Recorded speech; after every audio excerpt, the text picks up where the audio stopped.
nata siginyo osomfola usate dingiru nata siginyo osomfola usate dumbe tinyala lenna wajamne nata misira sigilu menna kamammo okotomateke misira konola wajamne nata misira sigilu menna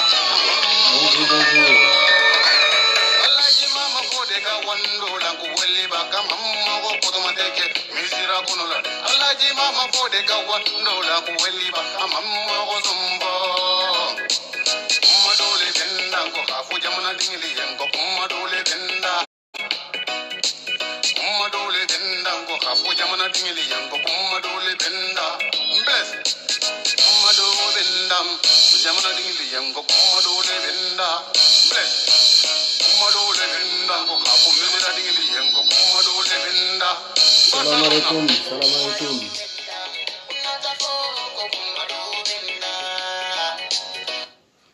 Salam alaikum, salam alaikum. Alnin Karlaja, Alnin Karlaja.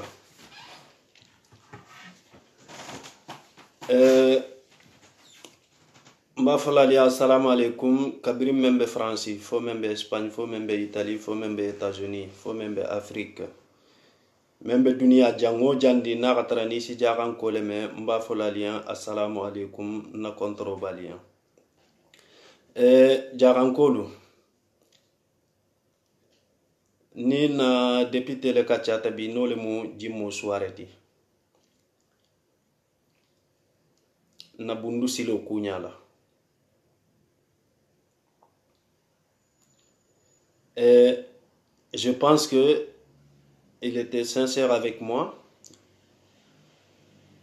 Bon, comme il n'a maniolo maintenant kachanya ken, je pense qu'il était sincère avec moi. No le mu bundu silo la koti iko bundu silonte Sénégal la programme au kono la bundu silo ante Sénégal la programme au kono ro inshallah nsi kili nyato ndi ndoro nsi kili ninga ninkurata konturandi la dron après nsi kili gane iko bundu silonte Sénégal la programme au kono la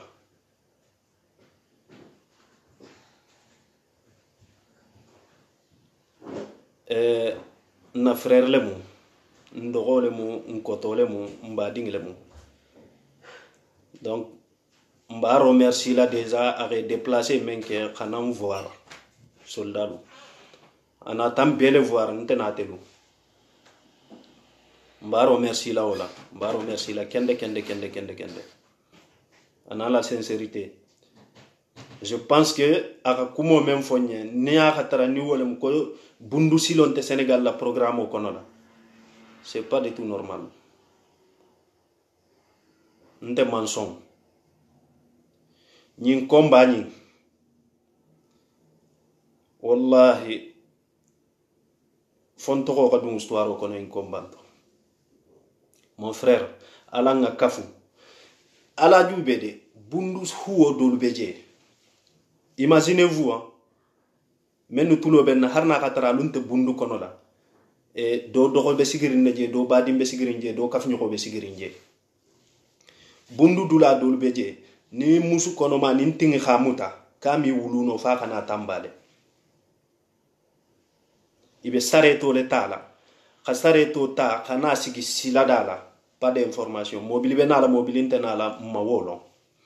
Donc, il y a des la muso be tinge bulula. Imaginez-vous. Il y a la muso be tinge ma. Kebe mobilo le konondi. Mobilo kensina amina mogoma wolo. Bon, ni mobilo fananata. Alu silo yin imagine de. Il y a musu kono ma be tinge bulu. Il y a bula mobilo kono. Mobilo be sar serin sakul ni halamadingilla. Mon frère, il n'aurait kulla tambaka. Sénégal état be jaran ko lu farakanne ani fulo men veje bundun ko lu ben farakanne donc nyabe statut la lokan nyabe rapport la lokan entel be farakan mi al fananu al sonta wala ba moko isa fale ke miya ke moko yambara ke fanga yamba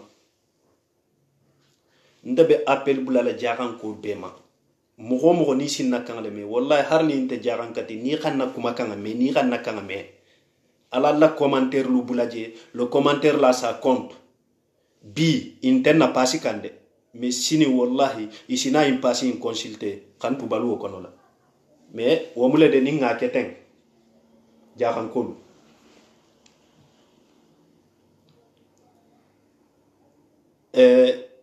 ni mon frère xamen kacha nin kumu abe mi fono tempasi kacha mamban inshallah aga même fois ko dimasi lungo na si nyoje na ken tutama dimasi lungo na be nyoje la bi nkiline na sigita face à face mfulodron nkumata kuma jamale kan mais le fait que mankura kumolla politique ko wala mun temalonde bari atelu ban te ban il ka politique karanya même faransa karane no wonya donc mbe ya fola jagan kadingi be xe lancer kono le xa nyaangini bi internet lu be kerne ila fita ko ku nyalo ne sa nyalo e sira fam surtout jagan kadingi lu bi a bebe karanding une fois que tu sais lire tu sais écrire ibe karandine surtout ni tagamata kitab tigol safa de mo menga sanji woro ke tagamoto kawandi julo bala ira kan ka sigi ka mo kawandi ni ga sanji woro ke tagamoto surtout bi e mbe karanding ntagamata mbe kachaka donc nyabe internet illa nyaba la le dunabe borika nyamen imaginez-vous fen même mahani bula programme kono folo donc on tella silo be dada la wakati joma mo ko be kan ka faka stati be dada kan touri solien politicien be hôtel au sarala 2000 c'est pas combien mo mi hana imaginer non il be tourner la Dubaï ni je sais pas quoi moro alanga taka alanga den nga combat ke surtout combat il faut le faire intelligemment ni passi menjenti bi intakande mais sini ibe lola le impassinga ibe commentaire ni be karanale donc je compte sur vous al khalla commentaire lu ke al khalla londi al yita commentaire konola et si rafam al kha explication di commentaire kono lundo be na le be tambila le passinga bon wo kumo foringa ngani nin kankae sai en tant que frère nte kumala jang comme en tant que politicien be kumala en tant que frère ite conseiller jomandi non teluma pour nga borakan pour nga ndogol nin kotol nin dingulu sauver na bundu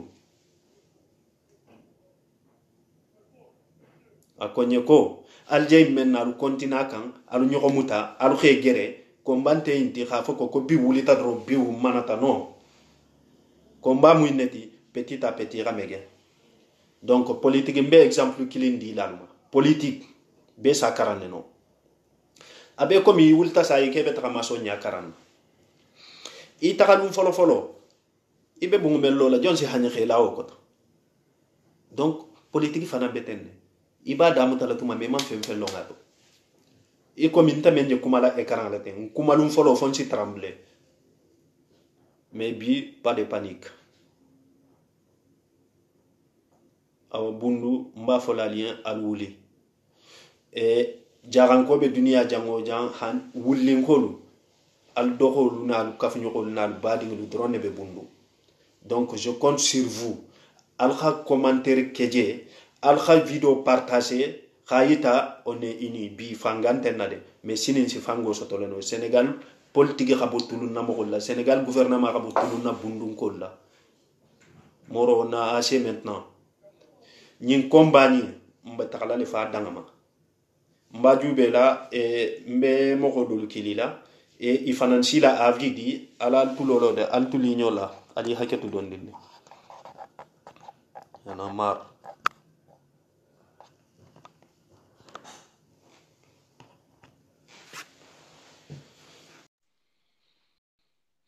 nyimun to ma saybo le ti afana musaybo jabi afana mbe bo kan gumbelle donc on jatele kilikan appel en cours otumana afana ngamello akuoto aso italla mogo nim fana itiki si domandi kile no ma mogo ndinge be damen na kotola ni la fitanye kili mogo ndinge be damen na kotola e be participation kela non ni ga participation sa accepter ici la avidi lundo mba organiser la le fana nga kuma salam alaikum Alaikum salam wa rahmatullah. Champion de Soldat, tous les champions. Comment tu vas? ouais, ça va, alhamdulillah, on est là. On est tous fiers de Ok. toi. On est tous derrière toi. Merci beaucoup. Merci, Ntoroma. Merci. Wallah, Inch'Allah, on va arriver à destination, Inch'Allah. Le procès Ça fait plaisir. aboutit là. Saïba Fara mbe kontona. To nyatigo mbe kontona Saïba Fara. Ouais. Non, Bon, non, Ntoroma, bismillah. Yo. femme muyinta damu tatale ndesi wole fone endro comme ya nyi muko damu tolati. Yo. Ya mais ijana ta je ni na député ka comme elle a discours mais abordé bon franchement ijana même fo kuwo to tan telel masila comme a voix le tan na dro ka silo tan na nyanta tambira nyamena pour jol si mais comme ko kili kundulam ba fo wuli Dole be nyikan. bele be wulla khelo parce que bele nyim be na kilim fa kilim Ikan dema. Wulin kolu kono ka dile. Alu ka fumma. Alu ka la commentaire lubula. Yo. kende fana nyelon ne mo men mun ni sigi tale ni wulu tale ndelel mun na kilim te ben de malale Voilà. Donc, voilà moko comme kanna sila moko kanna bo moko kotola. voilà bundu digi be xawule ñi mu bundu bele la kelo ti bundu digi be xe Vraiment. singelo be xe tesi te xalo Vraiment. inshallah abe benale franchement mbe nja mu soldat folo le ti sur le partant Merci, soldat. ok Donc, ça inke harim ben si bule ga discours continue inshallah il n'y a pas de problème. Merci beaucoup. voilà Merci, Sarah inshallah Croce. Donc, on a continué. Moko ni la fita kili, ni la fita nye kili. Itigira moko ndigi membe kotola. Ira participation ki ma nye kili. Yo. inshallah Bon, nalha jube jarankolu kuma kilimbe balandin dato. Alu o bula. Ko jarankola kumi laban. Munna jarankola kumi laban. Jarankola kusi laban. Ntelel fangul malafin na kula laban. Moko ko mi soton ganzan. Ni te bota baradula ke te be batarne. Mon frère, wallahi ni mawule khallo. Ndokolu be bankanje, nkotolu, ndokolu. Ni bari musolu. Comme un exemple mendi. Moko membe tingema. Moko wo mama fele de surtout moko membe tingema. Ani mbaba ke ba kotolu. Ni jangarte ka sare to siti ubi rela sigi velo la kata sigi sila dal. Mobilisina sa tara janna tel fa'ul benala mobilo tambitale. Alga sigi je fo wurala. Bon, jimmo ndele nabe kankili nga foka. Sani pour jimmo ka sembo soto fo jimmo ko male khela maka. Mais jimmo taka ensemble la. Comme avec Iperim bundu la. Asi taka bundu kumole foje. Mais jimmo tante Sénégal gouvernement godoti de. Ate miata no. Bon, ntala hakil do ya miro le monti. Ate tante Sénégal gouvernement godoti. Donc fa ko mole ka jija ate fana ngayita donc iten fana khate ko moje ka foko mogo ils sont pas contents. On n'est pas content de tout. Donc mogo ni man contani ikana hypocrite yake ayita ke man content. Ndeman content, je pense que soldat fana belemu al vidéo le partager al khalla commentaire lu keje al kha commenter nga katcha commentaire la fana. Donc khaje ka foko comme man contani. Est-ce que femme wallahi nje ñi men kono la moko sinte nalam bola ñin kono la nin ko fo moko kutende ka wule kanan tel boyin kono la bundu dingul fangal be laren khasino ko donc ko moko kutenga na kanan tel bo kono la wonte ke gande bon ibe kolon ma sin kan dulal to ibe bere wule ngul kan ha ke dulal to ni ka pongo ke ni jiona ta ni sama banta dron pongo da gulo ka mobilu pono betinya ira mobilo lulu betinya ira moto tigo be sisote yana mar mbatata donc na silo ira godron ibe manque de respect men ke kan nan telefon fanan bem fam manque de respect kan be re fan ke mo na yifuri taran kan na son aran kan na son nte bang man son ni même fana mensonge. Donc j'attends vos commentaires. En plus, une explication d'Odamuta. Lundo, il faut qu'on s'organise. Mais comment la silo nyin kuo drone kan. Mogo ni kuma be bulu ka fu silo nyin kuo kan. Ira message ki ma someno nyin kono la. Someno nyin kono la nga listo dada mogo menu be kuma la silo nyin kuo kan. Nga lu kili na lu ka kacha. Alu ben kili la vo video mba télécharger la le video nyin mba ki la na jaran kul be journaliste à la Dakar. Mba ki la ka sage ka godo ki ira la passer télé la. Est-ce que femme? Peut-être ni même fana si participer, mais n'te be godo le ki la. N'fang la godo. Ha ki la passer télé la. Et n'te bi kombani na tout en kilimbulu la. Wallahi. Peut-être ben data nale. Mais ni rambula lumonu dunia jango jangandia. Nsi vile no dame ngandia. Inshallah. Mais nken si ku kilimfo. Janimbe sila o beto. Ala ngangere mfanye. Ala ngakata mfanye. Ala ngamfandema badinglu. Ndama moko kili ga fukala lonte noma. Ngal kili le nkonga mfandema. Ngambadinglu dema. Ngambari musulu dema. Vraiment, c'est important ça.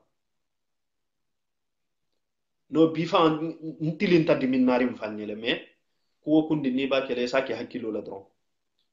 Parce que du so il diminta dron il perdi ta kelo to. Ni kele la fula même folo be diminna wala be perdi la. Donc technique ba la le nte fa felenti je pense que elevo jama beje dolu be politique kono har ni mente politique kono ibanta don din karandron isi nyangi ni no kulum. Bari combat imbe fen kilim fola liende nimmen sagita problème tala mo sagita mo man sagi nte saybo kadawu lundo be na la fo pale la je ku fulale mo intam fakala de mais fon to ko du histoire to ou bien ntoko ko du histoire to ou bien nasilo kadada nte kurama fe nte kolon fe nte fen fe. Donc je compte sur vous nga kumo men falien mogo ndi ni pareta ila fitale nyekili itigera appel kema nyetigi kili. Je pense que dora demande kile mogo fula be ra demande ki voilà. Donc bita be mela le don dali haketu de parce que mogo fula be ra demande ki bi de ba fo hala mele don din quoi ali haketu de bi de ba fo hala mele don din quoi ngalo ne video meri ngi mo man la fi ala mais à un moment donné donc fo ka kuma la ka kumo le senia quoi parta kumo afamu mandi bi ilo tankanne quoi, c'est-à-dire ndella silo wonte dadala femmente programme kono wonte dadala o et sira fam. Donc ira bula programme kono ira na silo dada ou bien ni lala. Voilà. Combat le de guerre nte. Parce que guerre n'est combat, ça fait deux. La vie c'est un combat, mais c'est pas la guerre. Donc nous on est prêts pour faire le combat et kam fana du bunya quoi. Et c'est la femme.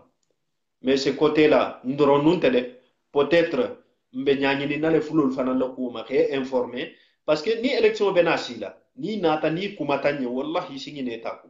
Hani nje manyu mo yimbe lan singi na beko.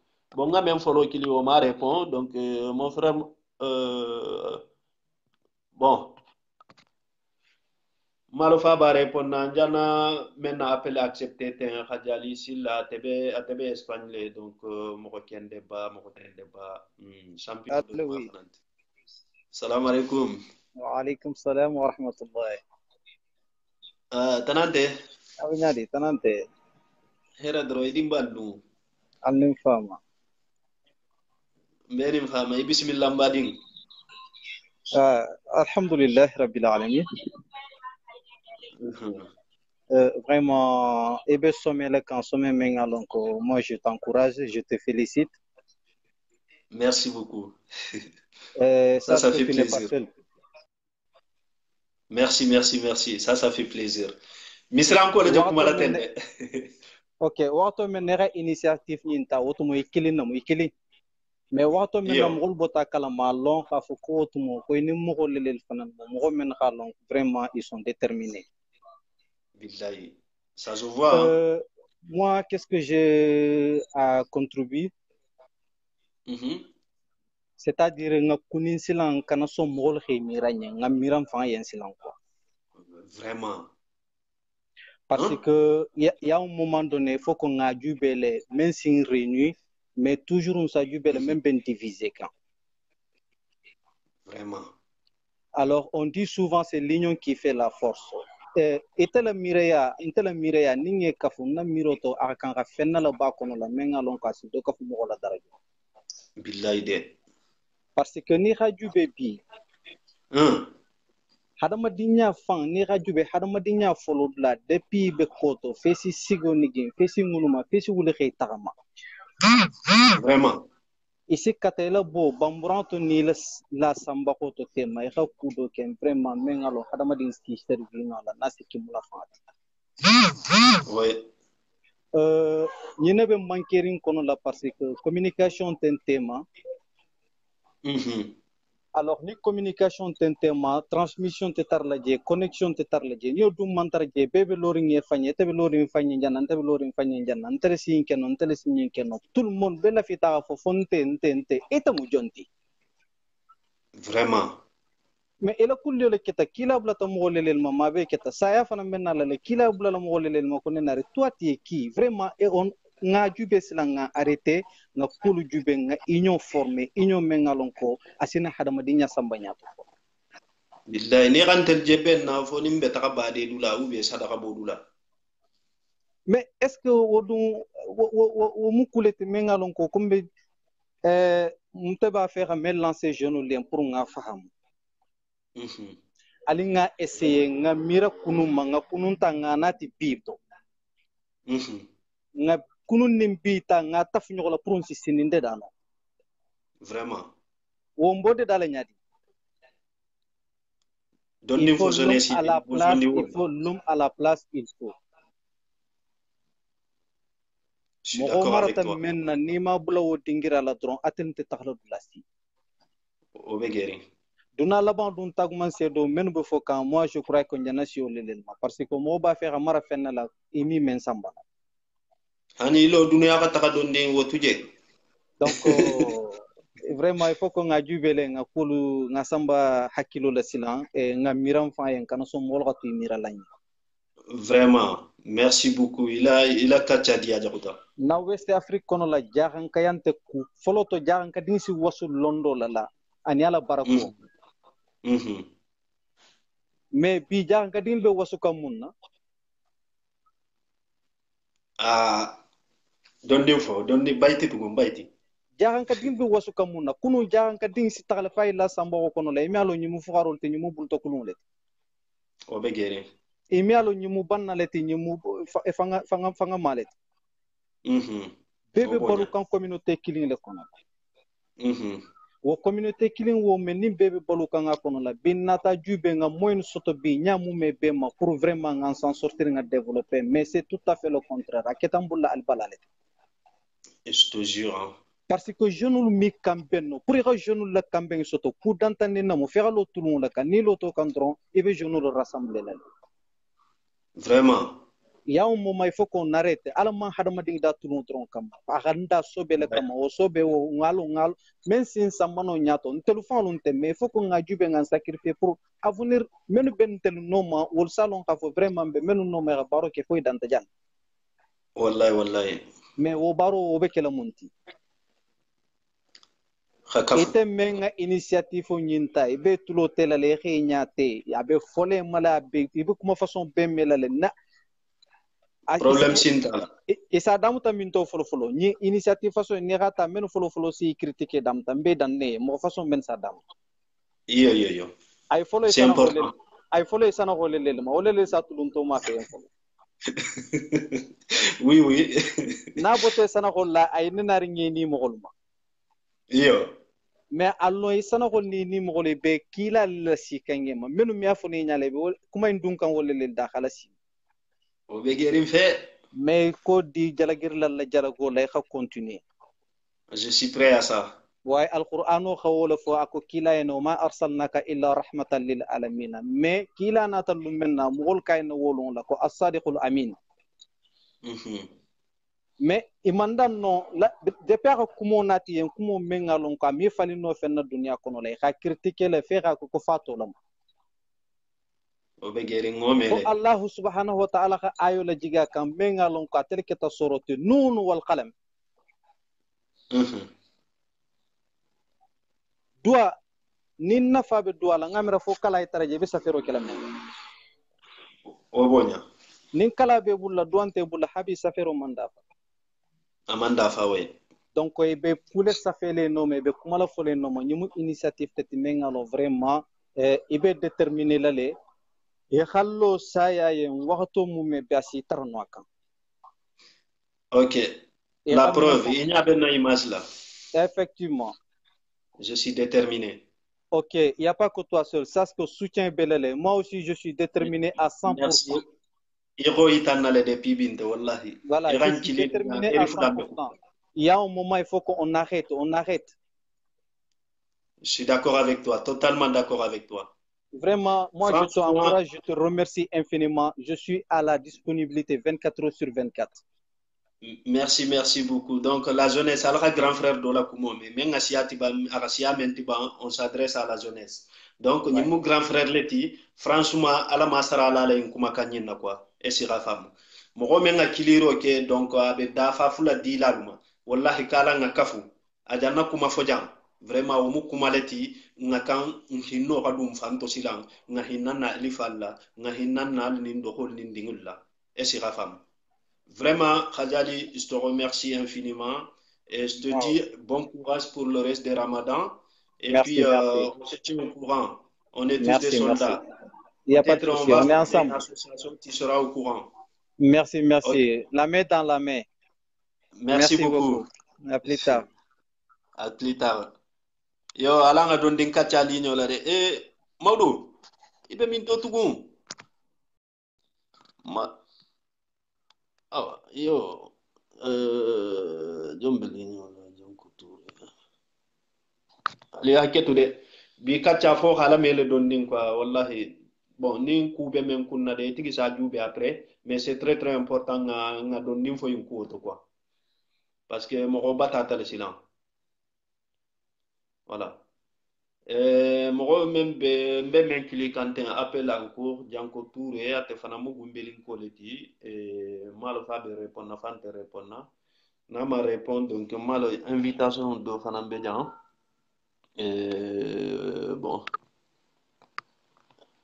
là si la invitation to qui parce que je pense qu'à meta donné donc à désactiver ta quoi voilà ni la fitanye qu'il y invitation to qui et mo fana ni be pareli pour mbe débat kala la lumena vidéo mengalo wo vidéo faut ka préparer les vidéo mengalo mba télécharger la samba Sénégal pour y khala botele la pour bundisi le rabule la programme kono la donc mo ndi ni be pareli someno kono la itigra message o kimma voilà do ka demande ki voilà ñin tigobe Espagne le malo Espagne ata mundi ngina ta to ko de mais nati go kuma tele téléphone la signa fula aran kilijan combattant do le fana salam alaykum wa alaykum assalam mala ngeba ko tanantal tanawo tanante dimbandu mbeni fama ko basin te jege tanawo ndinte bismillah la zone soldat be konon de kera don lim fe silo la kuoto vraiment dala ala kumor be benni bak d'accord merci comme que ngembe jama kontona be jama be kontona iyo jama no mo be kontona awa jama fana be kontona groupe soldat do le mo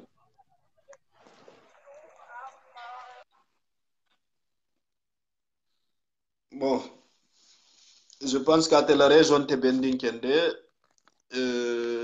jom fana be lignola awa Morke Oli Silla, il a demandé to qui Moro il a raison te bending kende ibe silo le kan kodi ha merci lo kan be do ko dulano yo ila kiliro di atanya franchement di atanya bunya tamma hadio be nyin doron de mamo men sin soutien donc hal mo mi ku keno imi goditano ka bo ka dunga to me mo men sin soutien donc khayita ka diate hein franchement c'est très important ani même faransi commentaire keno même si vidéo partager no même si fen keno ni mule khawulim fangali yan khallo inte wulla mo si yango n'est-ce pas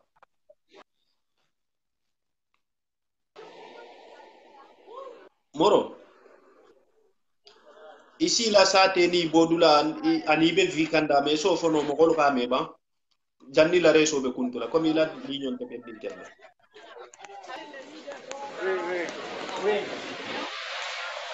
alors ni tulo ben nakumo la bodula ni la sate ici o fono mo gol yamba ni be vikanda men na janni l'union be kuntula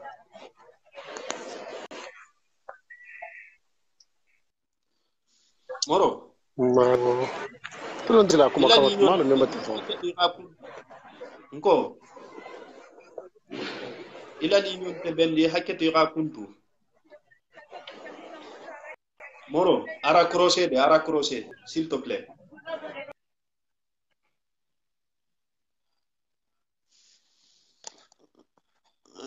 ko boy tamunde ngole ala bay voilà men o tunu ka domandi ki alla domandi lu bero soteta donc nin do nan si domandi ki no tugu alla domandi lu bero soteta le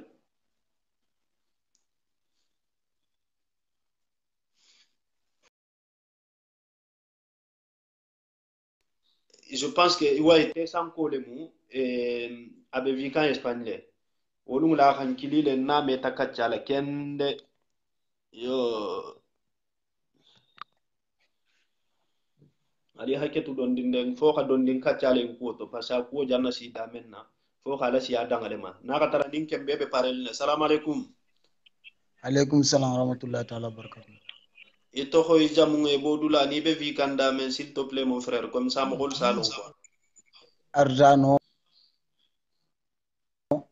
vele Napoli Arjano membora Tambakunda Sénégal d'accord et bismillah Bosa Jawara akira chogodun ko nka participer doni ko malo be live ke chogodi ka mba fa ko de famu ko naswa parce que ni kame nyame ko ibora tambare malo ibora tesa de malo ibora yoro juma Sénégal fampa non mbora Sénégal Tambakunda et Bundu Gumbayel donc Gumbayel silo de kumola ouais Gumbayel Gumbayel aha Gumbayel ka obe kucha kasedo de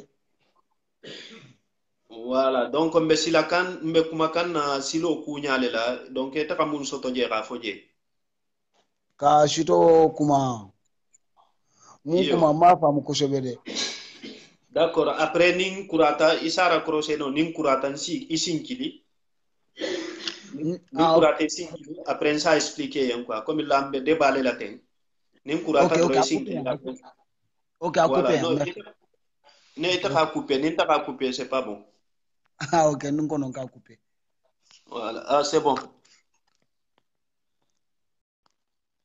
yo bon moro meno hakiliro ke alhaje je pense que comme video kunto janyata e mbada na janne ni mullitleti donc be ba kele fangale doro koto na donc e comme nga expliquer nyamenna e mbena association finansigila association vrai hein parce que ni association mansigala intena dankunna moro itele jabola kiliro la sayin bon ni association man sigala intenan dankunna e sira fam mais association sigi kungu neti comme ça si droit soto ha dum gouvernement kan quoi parce que ni association kayton tembulula donc intena sigila no souvent quoi iko mi men nyogon ketabi ni mo ko tengal fanan sigila no hani Macky Sall sa rencontrer le no yo men je ligno latin alaji bambo khabo depuis bundu bani israël duguba bismillah donc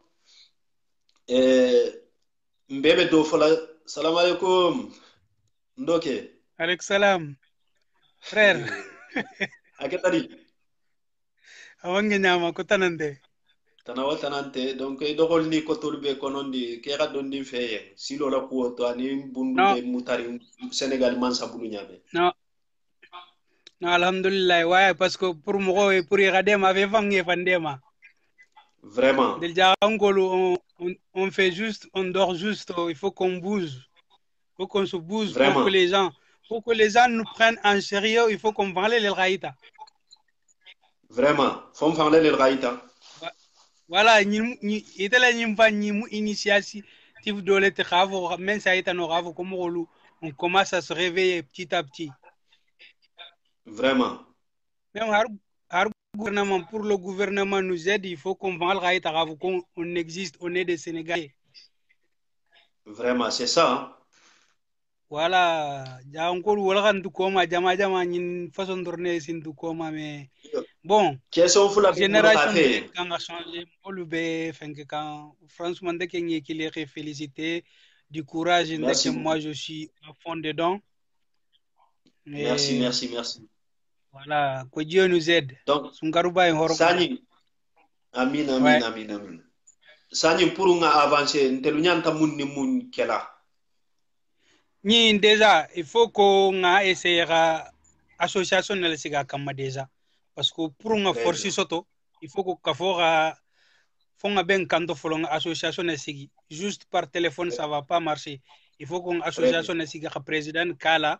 Je suis d'accord. À chaque fois, la réunion organisée, voilà. Donc, on mène mon Basile Tinswol, Fenga Konola, donc, on donne ça à Fengende Mirayala. Vraiment. Est-ce que tu es fier d'être Djaranké? Fier d'être Djaranké, oui. C'est pour ça que j'ai appelé. Kauringa Feninjedro. D'habitude, mais j'avais pas le temps d'appeler. Mais aujourd'hui, je me suis dit, non, il faut que j'appelle, quoi. Voilà, donc, je suis très fier d'être Djaranké. Voilà, ko nga vidéo commenter, nga partager, nga commenter, nga kacha commentaire la fanande. Un jour voilà. Viendra, il y a la ligne passing quand. Inch'Allah. Nim mansaki ko ma frère. Il te lel bena la passing quand kana commentaire lu la saka. Inch'Allah. Voilà, donc on te lunta mo la tulundanti. Inch'Allah. Ni membe tulu no ma do, ni membe fe ga tulu. E rata terre ton te lunta mo la tulundanti. Non, ouais, ok. Yo. Alhamdulillah. Il met tant quand alam fanon khabuli silanga kafu nga association formée donc voilà. Donc là ça rigole pas là. Ouais. Mo di ni si fem keno akuo kono rake inta keno mo voilà. Tu vois qu'elle est fanée, ouais. Voilà, donc la preuve irajele te sanko ka kiliroke et misranko ka kiliroke balinko ka kiliroke donc ça montre que franchement la jeunesse on a bien compris l'affaire. Voilà, c'est ça. Voilà. Donc il comme il appelle donc vidéo Jamfata et yo inchallah. Mbe faire que la organiser na vidéo lo Jamfata et le fait que voilà mo jama sa fe ke man la fi vidéo jangala mais ñing ku façon du pas signaler voilà wom tonyale ti voilà merci. OK, merci beaucoup. Donc na salam alaikum entourage ñimbe man merci beaucoup, merci mon frère. Inch'Allah besame. Merci. Allez frère. OK, merci. Salam alaikum. Donc aliya ketu de dole fanam ben di ñola de soantenna Tcherno donc il a demandé Tota. Tcherno, il a demandé Tota, s'il te plaît. Comme ça, il faut aussi donner des formulaires. Mais nous venons là, ali haketu donner. Kuo kunda mansonea, surtout kuo damuto, c'est pas du tout facile. Je sais que n'ta fa même fait la mahani na filo saliforo. Et c'est rafam. Mbe na filo sal la sinindu mbe barala le mbe ja joti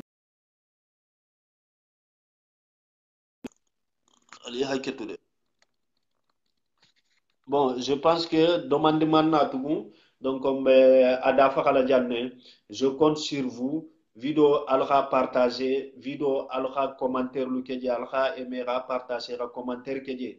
Faut jaran ko bera la soto. kuwo kundi adamu to mansonia dondin betaka étape par étape alhajele chaque vidéo donc ça va mieux donc a bebe kala o nyale awa do fanam be ligno la de fayda fo nga be accepter folo yo morke ni netumbe ligno la fo mala soto donc il est en cours maro nga morke men lo fo wole folo donc a fanga si présenter na ratara ni wonte wala fana nga fisan salon atigobe bo kandame mo menu akiliro ke membe bo kandame c'est très important abe gadine parce que nda fanga tilwo tilindin si message men jabe akasia 200 message tin si appel menta mo mayatelo e si rafam mi hani fi no suwo to mume wallahi waqto do 3h sin taranya la len si wuli 5h le donc mbo be kala le donc appel ni fayda mantaka donc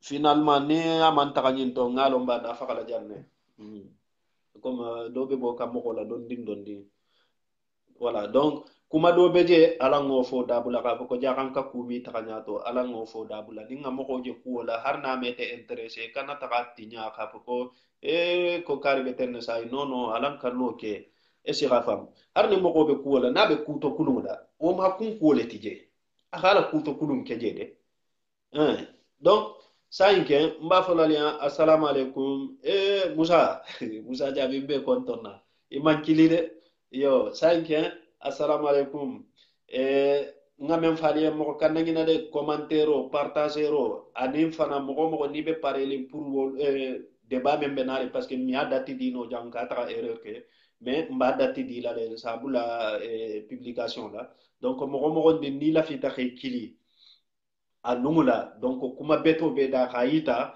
video même me faire be kala ka télécharger ka ki sénégalais kala mo télé la yo comme ça Macky Sall ka jaran ko je télé la comme man content surtout immigré il compte sur nous hein. Voilà harna amayitana vraiment nous on compte voilà on est des sénégalais on est comme tout le monde donc dès qu'il ko bantale de kirisila yo bon assalamu alaikum vidéo be banna janna assalamu alaikum ciao merci tous les soldats merci al kanari na al vidéo partager